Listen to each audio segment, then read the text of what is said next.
대한민국은 자유, 인권, 법치의 보편적 가치를 수호하고 세계의 평화와 번영에 기여하는 글로벌 책임 국가의 역할을 적극적으로 수행하고자 합니다.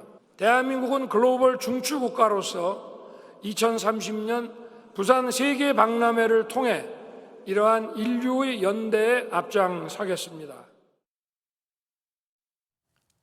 여러분 안녕하십니까? 11월 25일 MBN 뉴스와이드 시작합니다. 네, 영국 국빈 방문을 마친 윤 대통령이 프랑스 파리를 방문하고 있습니다. 연이틀 국제 박람회 기구 BI 대표단을 만나서 부산 엑스포 유치에 강한 의지를 표명했다고 하는데요. 관련한 내용 원주 한라대 정대진 교수 모시고 자세히 살펴보겠습니다. 어서 오세요. 네, 안녕하십니까?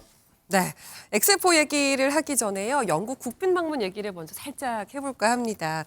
특보도 며칠 전에 네. 같이 하셨잖아요. 그날 되게 많은 영상을 봤는데 백마가 이끄는 마차를 타고서 찰스 3대와 윤 대통령이 이동하는 모습도 함께 봤었고요. 또 훈장을 받은 블랙핑크 얘기도 있고 다우닝가비 얘기도 있고 또 윤 대통령의 영어 연설도 있고 네. 많은 이벤트가 있었습니다. 어떤 걸 개인적으로 가장 인상 깊게 보셨어요? 아무래도 국빈 방문이다 보니까 네. 볼 수 없는 의전 행사들을 볼 수 있는 아주 유일한 기회입니다. 그러다 보니까 그 오스트레일리안 스테이트 마차라고 하는 그 네. 백마 6마리가 끄는 마차가 맨날 나오는 건 아니거든요. 이제 그걸 본 게 가장 좀 인상 깊었고요.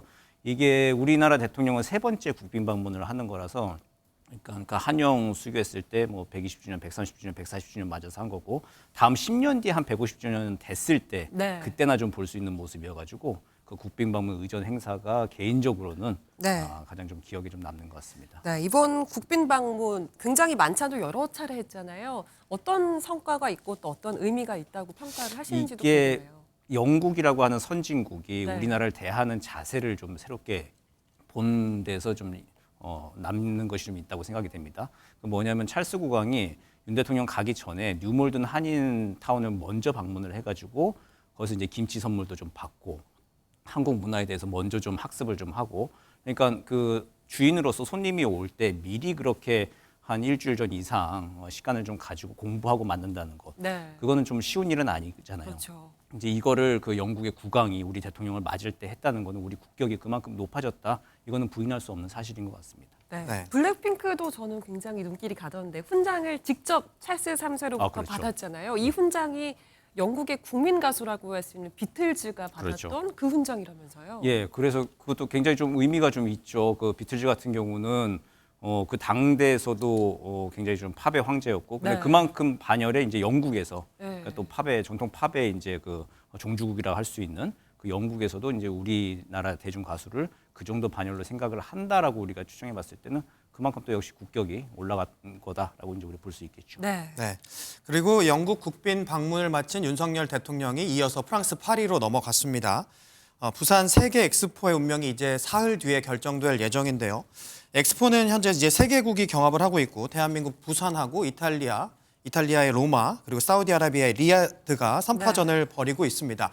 이번이 5번째 PT고 마지막이고 이제 투표를 하지 않습니까? 어떤 과정으로 개최지가 선정이 되는지 먼저 설명해 주시죠. 한 182개국 정도 되는 국제 박람회 기구 회원국들이 모여가지고 3분의 2 이상의 찬성표가 나오면 이제 투표가 끝납니다. 1차에서요. 그렇죠. 네. 근데 이제 1차에서 3분의 2 이상을 얻는 도시가 없을 경우 이제 2차 투표 들어가는 거죠. 그럼 우리가 지금 전략적으로 노리는 게 2차 투표까지 가서 네. 거기서 이제 이제 다른 이제 표들을 한번 좀 모아보자. 쫓아가는 전략을 좀 네. 하고 있는 건데요. 182개 국가 중에 처음에 리야드가 좀 많이 앞서 나갔던 게 사실입니다. 그리고 또 우리가 후발주자로 간 건 맞아요. 우리도 불과 한 2년 전쯤에 우리 그 정부 차원에서 이제 의결을 하고 범국가적으로 좀 뛰어든 거기 때문에 조금은 좀 늦은 감이 있었죠. 예. 그래도 지금 많이 따라갔다라고 하는 게 이제 국제사회 세간의 좀 평인 것 같습니다. 네. 우리가 사실은 이제 그동안 대전 엑스포도 있었고 여수 엑스포도 있지 않았습니까? 그런데 계속해서 언론 보도나 이런 데 나오는 게 이게 첫 엑스포다. 이렇게 이야기를 하는데 최초의 이거는 세계 엑스포다. 최초의 이런 엑스포라고 얘기 하는데 하더라고요. 그거는 왜 그렇게 이야기하는 건가요? 그 국제 박람회 기구가 그 인정하는 엑스포가 있고 등록 엑스포라고 하는 게 있습니다. 등록 엑스포, 인정 엑스포 두 개가 있는데 네. 등록 엑스포가 이제 국제 박람회 기구가 등록하고 공식적으로 5년마다 개최하는 네. 그 엑스포고 인정 엑스포는 그 등록 엑스포 5년마다 열리니까 그 사이가 있잖아요. 그 사이에 그 해당 국가들이 신청을 하고 열 수는 있어요. 근데 그거는 국제 박람회 기구가 말 그대로 그냥 인정을 해주는 거죠. 네. 그래서 이제 그 등록 엑스포 같은 경우에는 기간도 훨씬 깁니다. 국제 박람회 기구가요. 그 대전 엑스포나 여수 엑스포 같은 경우는 한 3주에서 3개월 정도가 최대 기간입니다. 예. 근데 이제 등록 엑스포 같은 경우는 6주에서 6개월까지 최장 열수가 있고요. 전시 공간 규모도 달라요. 네. 그 인정 엑스포, 대전 엑스포, 여수 엑스포 같은 경우는 한 7만 5천 평 정도로 한정이 되어 있습니다. 그리고 우리가 개최국이 이제 그 부스도 짓고 참가국들한테 무상으로 제공해 주는 건데 네. 등록 엑스포 같은 경우에는 참가하는 국가들이 돈을 싸들고 옵니다. 우리가 그 부지를 무상으로 이렇게 제공을 해주는 대신에 예, 예. 참가국들이 와가지고 자기 전시관들 자기 돈 들여서 짓고 그러니까 뭐 주제도 아주 다양하게 열 수가 있고 해가지고 훨씬 더 등록 엑스포가 경제 유발 효과나 좀 더 유서가 깊은 행사라고 볼 수 있겠습니다. 네. 그러니까 이제 윤석열 대통령 내외도 이제 방문을 했었고 사실 저희가 계속해서 나오는 게 재계 총수들도 이렇게 많이 맞아요. 갔다고 하더라고요. 그리고 특히 그 최태원 회장이 이코노미석을 타고 이동할 정도로 시간을 아껴서까지 굉장히 노력하는 모습, 또뭐 김진표 의장은 지구를 6바퀴 돌았다 이런 얘기도 있는데 네. 민관이 정말 합동해서 합심해서 굉장히 유치를 위해서 발 벗고 뛰는 모습인 것 같아요. 왜 이렇게 열을 올리는 건가요? 그 원팀 코리아라고 부르죠. 처음 출발할 때도 원팀 코리아에서 저희 10대 대기업들이 다 거의 다 참가를 했습니다. 알만한 모든 기업들은 자체적으로 또 TF를 꾸려가지고 가용한 모든 해외 네트워크를 돌려서 치열하게 이제 유치전을 이제 벌였는데 이게 계산하기에 따라서 다르지만 뭐 지금 가장 최근 언론 보도에 따르면 뭐 한 61조 원 이상의 이제 경제 유발 효과가 있다라고 하는 거죠. 11조 원. 61조 원이면 우리나라 1년 예산의 한 10분의 1 가까이 되는 거를 네. 2030년에 만약 열면은 한 번의 플러스로 한 행사로? 번에 이제 부가 가치를 우리가 얻을 수 있다는 거죠. 뭐 그러니까 뭐 기업들 입장에서는 전 세계의 이제 비즈니스의 모든 초점들 뭐 이런 인프라들을 다 한 번에 부산에 모을 수 있는 거기 때문에 네. 이렇게 한 1, 2년 열심히 이제 투자를 하는 것도 기업들 입장에서는 아까운 건 아니죠. 그렇기 때문에 기업 총수들도 굉장히 좀 열심히 뛰는 거고 이코노미석을 이제 타는 것도 좀 화제가 좀 되고 있는데 네. 재벌 총수들 같은 분들 보면 굉장히 좀 실용적이에요. 그래서 뭐 시간 안 맞고 하면 그냥 타는 겁니다. 네. 예, 그런 거기 때문에 뭐 이게 이상하고 굉장히 뭐 이변 같은 일은 아니긴 하지만 그만큼 좀 열심히 하고 있다. 이제 이런 게 반증인 것 같습니다. 네. 아까 말씀해 주셨던 것처럼 이 등록 엑스포라는 거를 그 올림픽하고 월드컵하고 이 엑스포를 다 같이 유치했던 나라가 지금 전 세계 6개국밖에 없다고 하더라고요. 그래요. 그래서 대한민국이 유치하면 7번째가 되는데 그렇죠. 네. 그것도 굉장히 의미가 있는 것 같아요. 예, 그렇죠. 미국 같은 나라, 미국, 캐나다가 이제 북중미 월드컵을 하니까 네. 이제 엑스포랑 월드컵이랑 올림픽을 다 개최했던 나라가 되고, 그리고 이제 일본 가까이 있는 일본하고 그 이탈리아, 독일 이 정도가 그 전에 이제 월드컵하고 엑스포랑 올림픽을 다 개최했던 나라들입니다. 그 이어가지고 이제 우리가 만약에 이번에 엑스포 유치를 성공을 하게 되면은 이 삼관왕이라고 해야 될까요? 네. 이제 이거를 다 개최를 한 나라가 되는 거고 거의 우리나라가 이것저것 뭐 인공위성 쏘는 거나 이런 거 보면 한 7번째 하는 게 많아요. 대충 보면 많거든요. 예. 그러니까 우리의 국력 행운의 순위 뭐 럭키분이라고 해야 돼요. 국력 순위가 그렇게 한 10위에서 8위 정도 이렇게 왔다 갔다 네. 하는 거 지금 그 순서대로 좀 가고 있는 추세인 것 같습니다. 예. 네. 예.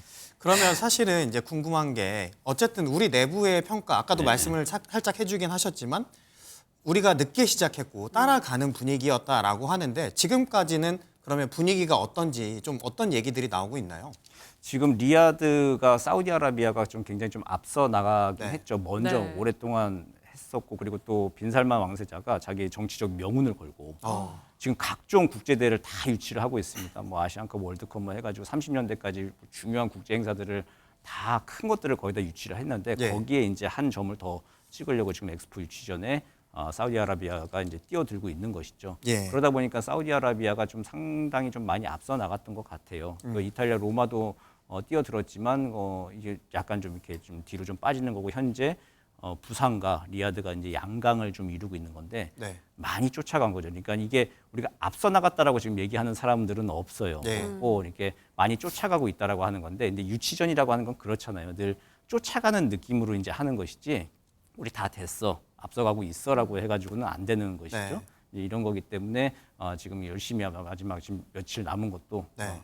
투혼을 지금 대표단들이 발의를 하고 있습니다. 네. 말씀을 해주시기도 했지만 사우디가 2034년에 월드컵 유치했잖아요. 오히려 이것 때문에 이번에 엑스포 유치는 좀 어려울 수 있다 이런 얘기도 있던데 그거에 대해서는 어떻게 보세요? 그렇죠. 이제 개최국의 회원국들이 네. 34년 월드컵도 하는데 그 전에 그러니까요. 30년에 또 엑스포도 하고 해가지고 사우디가 너무 독주하는 거 아니냐. 이렇게 만약에 이게 회원국들이 생각을 좀 한다면 이제 표 쏠림이 좀 생길 수가 있겠죠.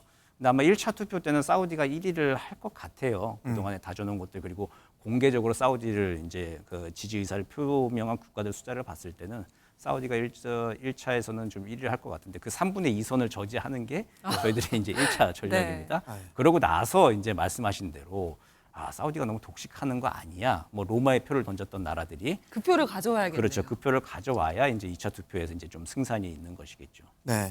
그래서 좀 얘기를 들어보니까 우리나라가 애초에 표를 호소할 때 전략 자체를 2차전 때는 우리 줘라.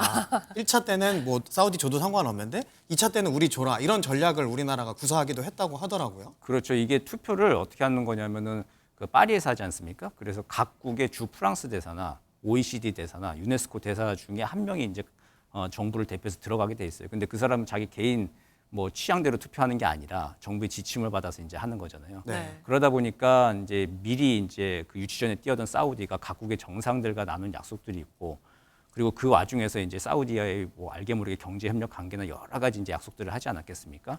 그런데 이제 사우디의 그 상대국 정상 입장에서는 뭐 갑자기 뭐 표변을 하고 1차 투표 때부터 한국을 찍어주거나 그러기에는 조금 관례상 좀 어려운 것들이 있죠. 그러다 보니까 이제 1차 투표 때는 사우디를 지지 의사를 밝힌 나라들은 그대로 가되 네. 그 3분의 2선을 만약에 저지를 하게 된다면은 네. 이제 2차 때는 그때는 이제 1차 때는 표를 줬으니까 사우디 지지하는 의사를 밝혔던 나라들도 어쨌든 빚은 갚은 셈이 좀 되는 명분을 거죠. 만들어주는 거네요. 그렇죠. 이제 그 다음에 이제 2차 투표 때 가서 이제 한번 보자라고 하는 게 지금 현재 우리가 기대하고 있는 바입니다. 네. 사실 뭐 사우디 같은 경우는 오일 머니를 워낙 많이 풀었다. 뭐 몇 조 원을 풀었다. 이런 이야기들이 나오는데 우리나라 같은 경우는 그러면 이 다른 나라에 우리를 엑스포가 하겠다라는 전략이 어떤 것들을 좀 내세우고 있을까요? ODA를 많이 좀 약속을 해주고 있는 상황입니다. 그러니까 그 전보다 우리나라 국력 수준에 비하면 ODA 그 지출 비용이 약간 좀 낮은 편이었는데 네. 아마 이걸 계기로 이제 ODA 그 비율 ODA가 뭔지도 좀 예, 설명해 그 주세요. 국제 개발 원조라고 네. 해가지고 그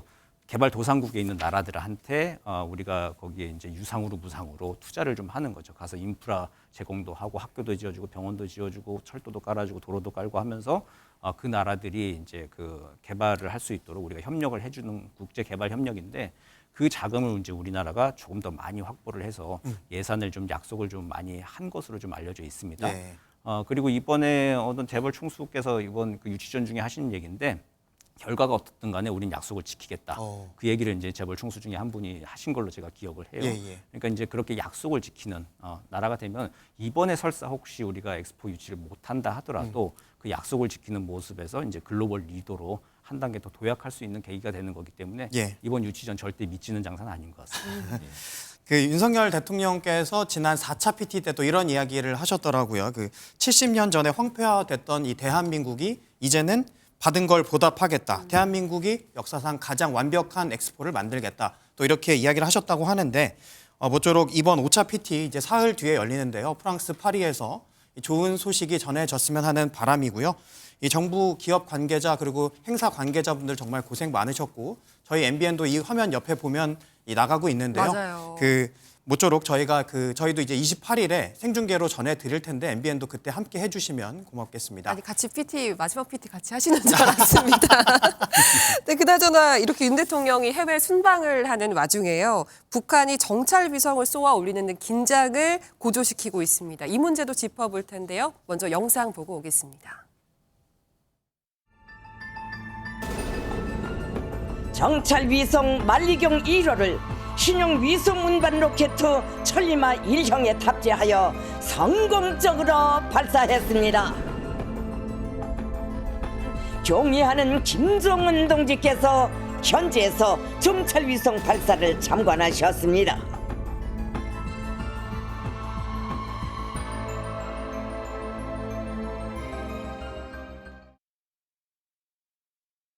북한이 효력 정지를 빌미로 도발을 감행한다면 즉각 강력히 끝까지 응징할 것입니다. 실질적으로 파기해왔고 오늘은 선언적 파기까지 했습니다. 저는 이럴 거는 따질 필요도 없다고 생각합니다. 국민의 생명과 이럴 재산을 거는 있어요, 없어요?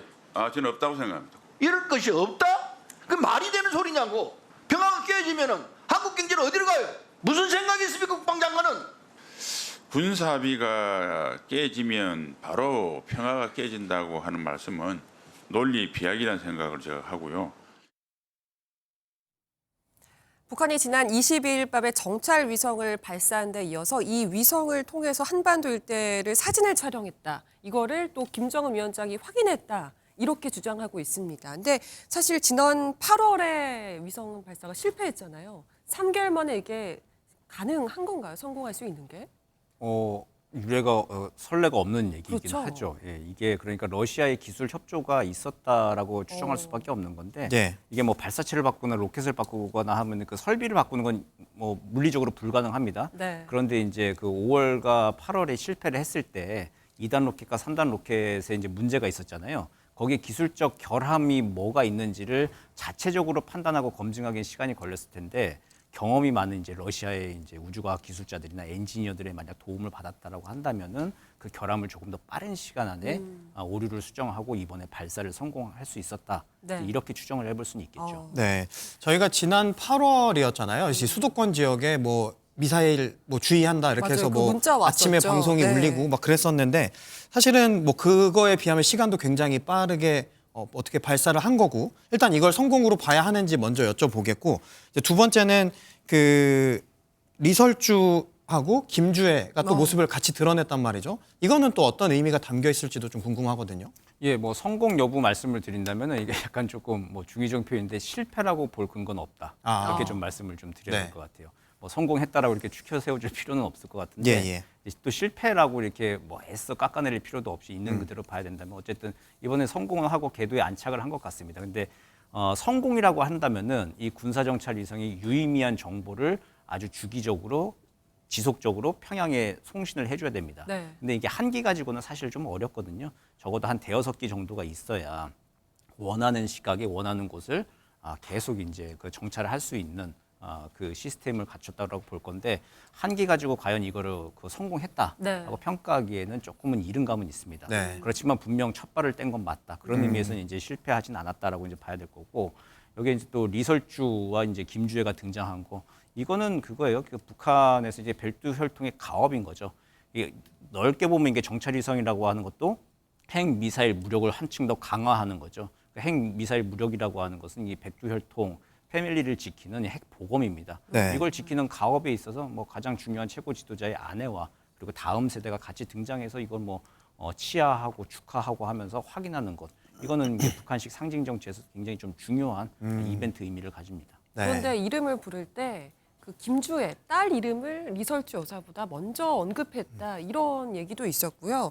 또 발사 성공 기념사진 보면은 딸 손을 꼭 잡고 사진을 찍었더라고요. 네. 또 연회장에서의 모습도 약간 눈길을 끌었는데 김정은 위원장과 김주애가 같은 헤드 테이블에 앉았단 말이죠. 그리고 김정은 위원장이 뭔가 좀 보고를 받을 때 옆에서 그 아버지 앞에 놓인 서류를 같이 이렇게 좀 보는 그런 모습도 연출이 된 걸 봤을 때 이런 것들이 좀 의도적으로 계속 김주애를 전면에 띄우고 노출시키는 데는 이유가 있다고 봐야겠죠. 예, 아마 김정은 위원장의 개인적인 판단일 건데요. 그 세습에 대한 강한 의지를 계속 누차 보여주고 있는 거죠. 이게 백두 혈통의 나라다라고 하는 걸 대내적으로 보여주는 것이고 김주애가 될지 누가 될지 모르겠습니다만 네. 어쨌든 4대째 후대를 계속 이어간다라고 하는 거를 김정은 위원장은 계속 좀 누차 강조를 좀 하고 있는 것 같아요. 그게 아마 김정은 위원장이 이제 40대가 되고 있거든요. 나이를 조금 먹고 있다는 반증일 것도 같아요. 20대에 이제 나라를 처음 인수를 하고 30대에 이제 달려왔던 10년 지나서 40이 됐을 때 아이들도 좀 크고 하면서 다음 후대를 작년부터 좀 부쩍 그런 발언과 모습들이 많아졌어요, 사실은. 네. 그걸 봤을 때 이제 김정은 개인도 약간 조금 나이도 좀 들고 생각들이 좀 바뀌고 있는 거 아닌가 이렇게 추정해 볼 수 있을 네. 것 같습니다. 예. 화면에서도 봤지만 그 티셔츠 맞춰 입은 모습은 굉장히 좀 이례적이긴 하네요. 맞아요. 북한의 그동안 영상에서는 좀 볼 수 없던 모습 같아요. 예, 그렇죠. 저게 이제 이 티셔츠를 입은 사람들은 대대 손손 이제 저걸 보관을 이제 할 겁니다. 예.